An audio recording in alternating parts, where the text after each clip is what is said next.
Alright guys, it's Jerningham here.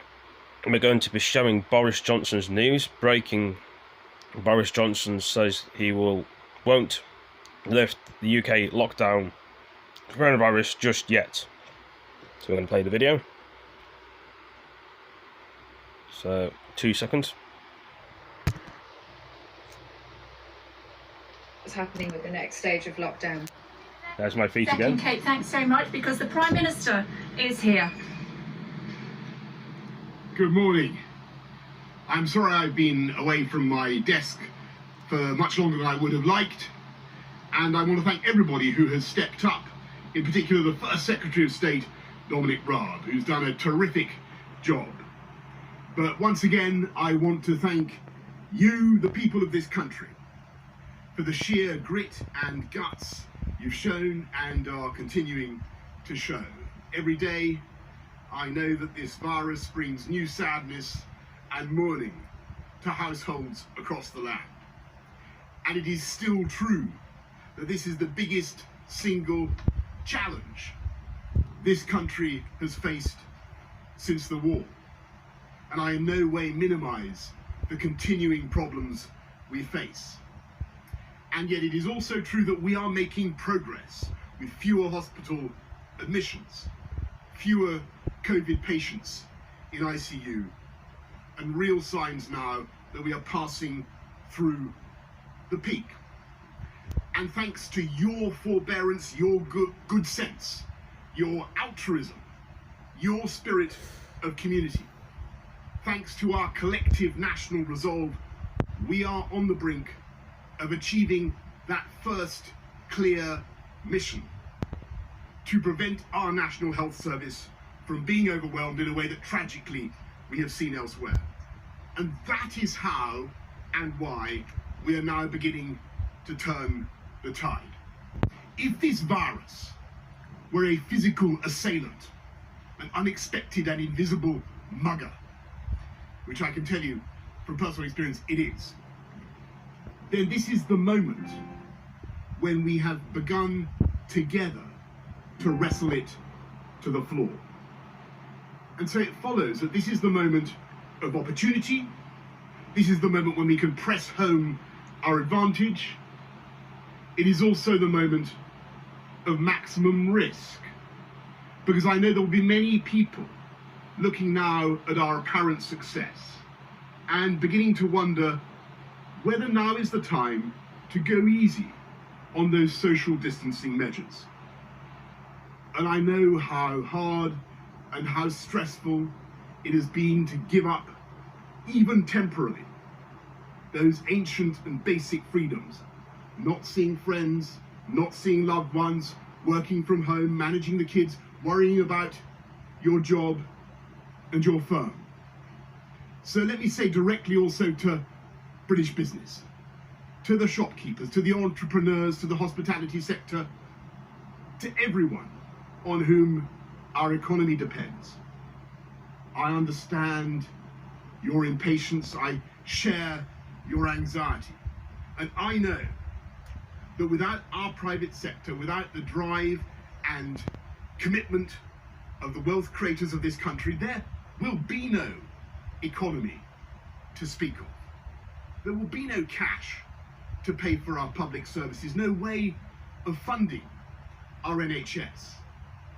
And yes, I can see the long-term consequences of lockdown as clearly as anyone. And so yes, I entirely share your urgency. It's the government's urgency. And yet we must also recognize the risk of a second spike, the risk of losing control of that virus and letting the reproduction rate go back over 1. Because that would mean not only a new wave of death and disease, but also an economic disaster. And we would be forced once again to slam on the brakes across the whole country and the whole economy, and reimpose restrictions in such a way as to do more and lasting damage. And so I know it is tough, and I want to get this economy moving as fast as I can, but I refuse to throw away all the effort and the sacrifice of the British people, and to risk a second major outbreak and huge loss of life and the overwhelming of the NHS. And I ask you to contain your impatience, because I believe we are coming now to the end of the first phase of this conflict, and in spite of all the suffering, we have so nearly succeeded. We defied so many predictions. We did not run out of ventilators or ICU beds. We did not allow our NHS to collapse. And on the contrary, we have so far collectively shielded our NHS so that our incredible doctors and nurses and healthcare staff have been able to shield all of us from an outbreak that would have been far worse. And we collectively flattened the peak. And so when we're sure that this first phase is over and that we're meeting our 5 tests, deaths falling, NHS protected, rate of infection down, really sorting out the challenges of testing and PPE, avoiding a second peak, then that will be the time to move on to the second phase, in which we continue to suppress the disease and keep the reproduction rate, the R rate, down, but begin gradually to refine the economic and social restrictions, and one by one to fire up the engines of this vast UK economy. And in that process, difficult judgments will be made. And we simply cannot spell out now how fast or slow or even when those changes will be made, though clearly the government will be saying much more about this in the coming days.